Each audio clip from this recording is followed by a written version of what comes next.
Olá pessoal, meu nome é Leonardo, eu sou analista de suporte da equipe fiscal do Uniplus.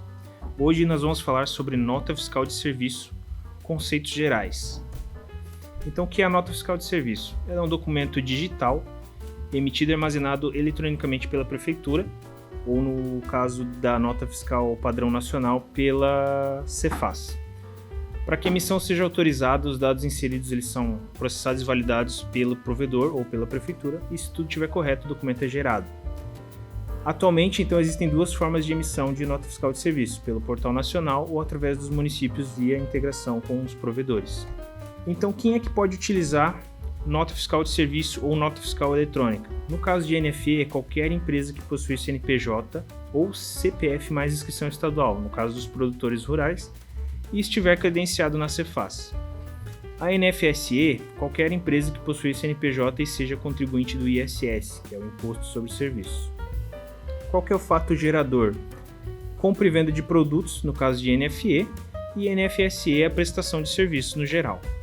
E os órgãos responsáveis pela emissão e autorização de NFE é a Cefaz, ou a Secretaria Estadual da Fazenda, e no caso da nota fiscal de serviço são as prefeituras. Quais são as premissas para a emissão de uma nota de serviço no Uniplus? Verificar inicialmente se há integração do sistema com a prefeitura ou o provedor da cidade onde o cliente vai emitir notas, né? E a nota fiscal de serviço ela pode ser emitida de duas formas, como já citamos anteriormente, via portal da prefeitura ou via integração com o sistema de gestão, no caso do Uniplus, por web service. Sobre a homologação de provedores, nós já temos uma gama de provedores homologados, que é o que está aparecendo na tela aí para vocês. Alguns provedores são específicos de municípios, outros provedores atendem vários municípios, como por exemplo ISS Web, o Beta, o IPM. Então esses provedores eles já são homologados no sistema e atendem qualquer município que tiver integração com o IPM, por exemplo, o sistema já vai atender essa integração, não sendo necessária uma homologação nova. Mas e se no caso de precisar uma homologação, como que a gente deve fazer?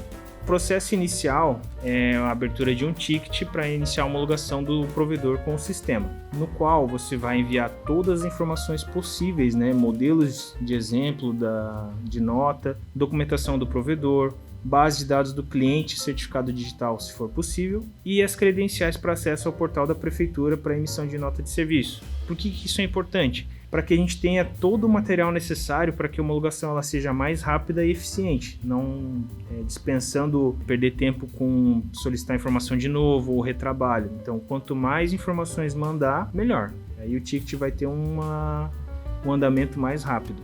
Então, partindo aqui para a visão geral do funcionamento de emissão por web service. Uma vez que está homologado o provedor e o cliente já vai iniciar o uso, a gente tem esse cenário.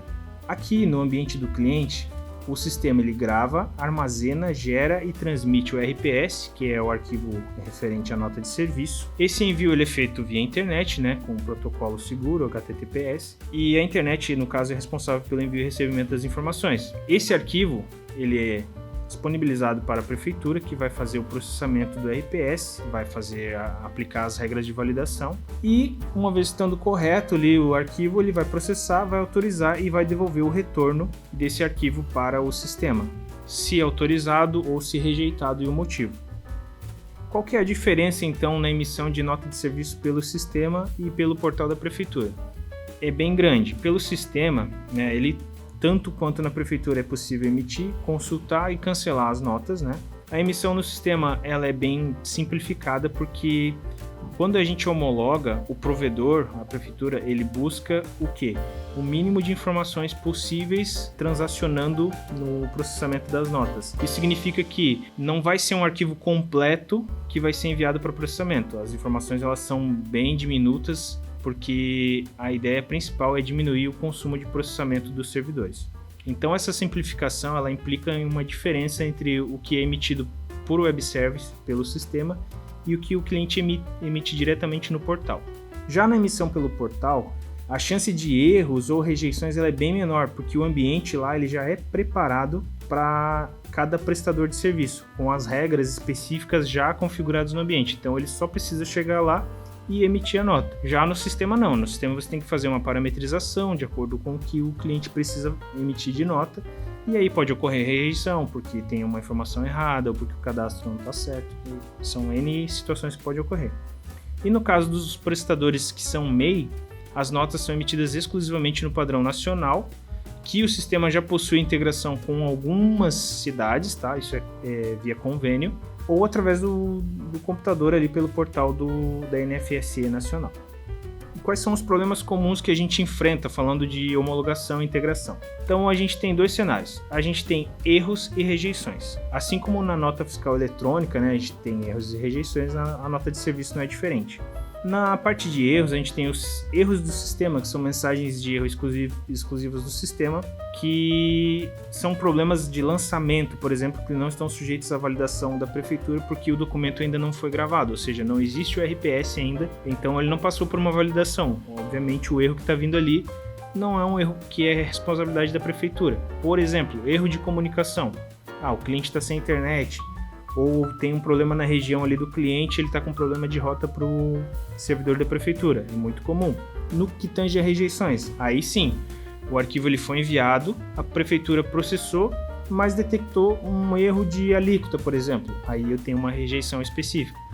Um cadastro está com uma informação incorreta, vai ocorrer uma rejeição. Então é importante ter em mente que eu tenho erros e rejeições a tratar. Agora a gente vai falar um pouquinho sobre os exemplos de rejeições. Por exemplo, quando a gente trata de rejeição, a gente precisa saber que não existe um padrão para todos os tipos de rejeições que existem. Assim como acontece na nota fiscal eletrônica, o modelo 55, que a gente tem o manual do contribuinte, todas as rejeições estão catalogadas lá.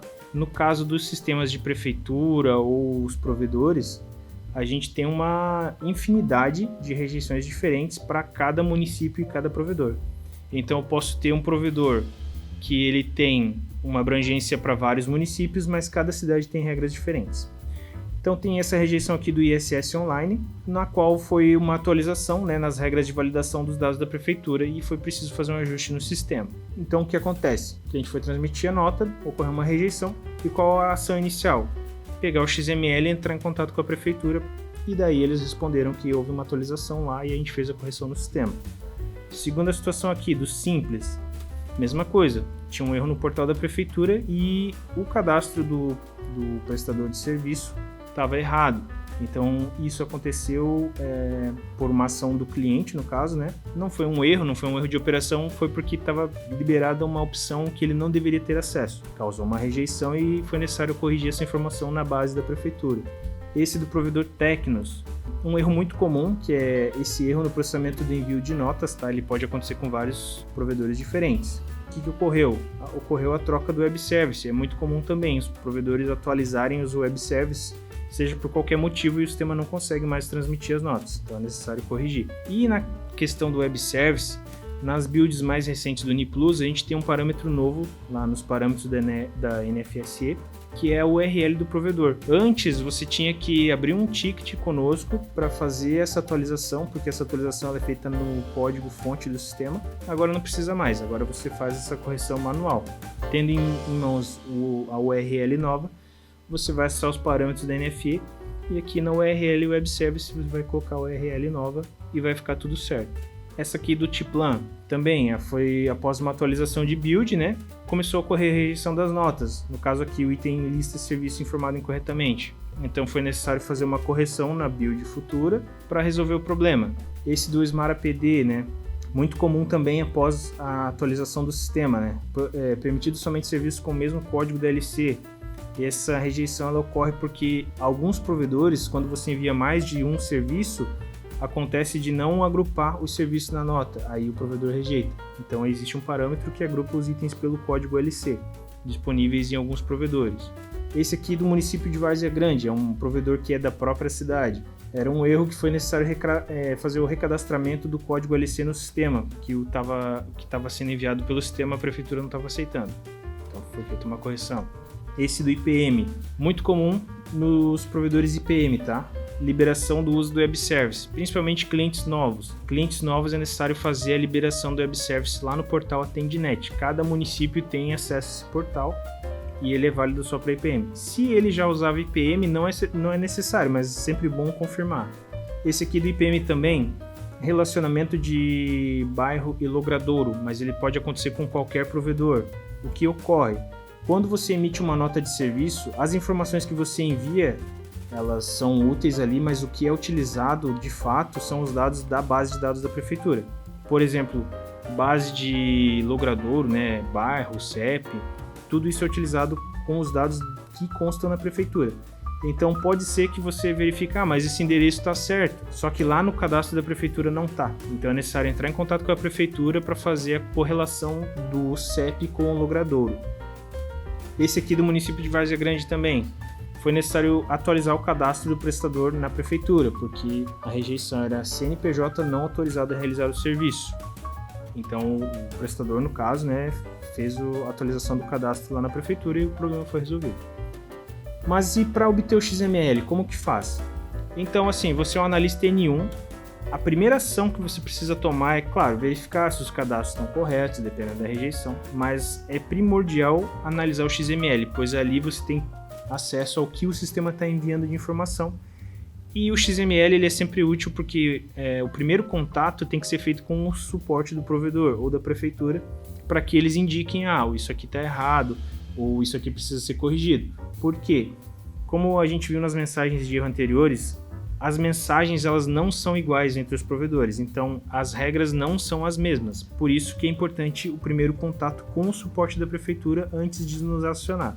Então no Uniplus Web você vai no painel de controle, no dashboard na seção XML NFSE, você vai ter lá por tenant separado os arquivos XML das notas de serviço. Tanto o XML de consulta, envio, de retorno, vai estar tudo lá. Você pode fazer o download por lá e obter acesso.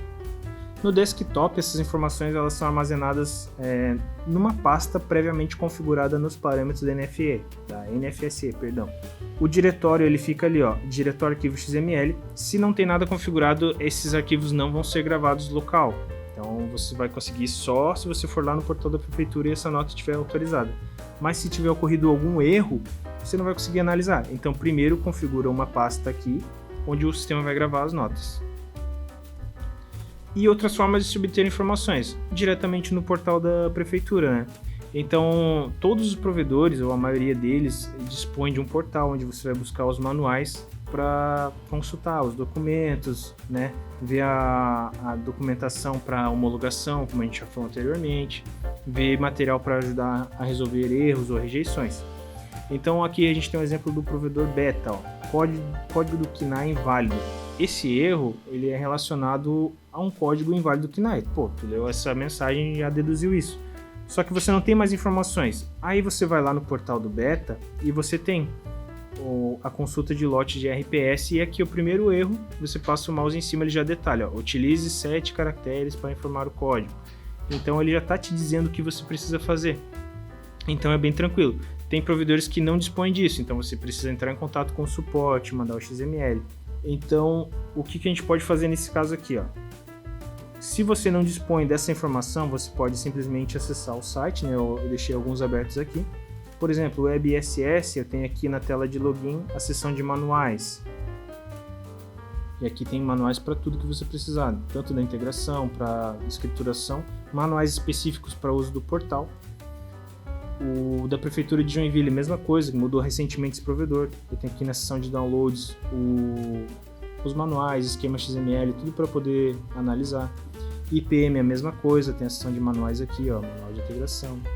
Do beta, como eu falei, integração com o sistema, também tem a documentação completa aqui para fazer download. Então é bem tranquilo. Além disso, a gente tem um artigo na CDU explicando exatamente como proceder nesses casos. A gente tem alguns exemplos de erro também, tem esse fluxograma que eu mandei um pouquinho mais detalhado. Então são ferramentas que você pode utilizar para fazer esse atendimento inicial. Aí vai depender do que for o caso, né? Se precisar acionar o nosso suporte ou resolve diretamente com o suporte da prefeitura. Essas informações você tem de pronto ali em todos os sites dos provedores. E se precisar de algum apoio, você pode contar com o suporte da Intelidata para obter mais informações. Beleza? Obrigado, pessoal. Era isso que eu tinha para falar hoje e a gente se vê na próxima.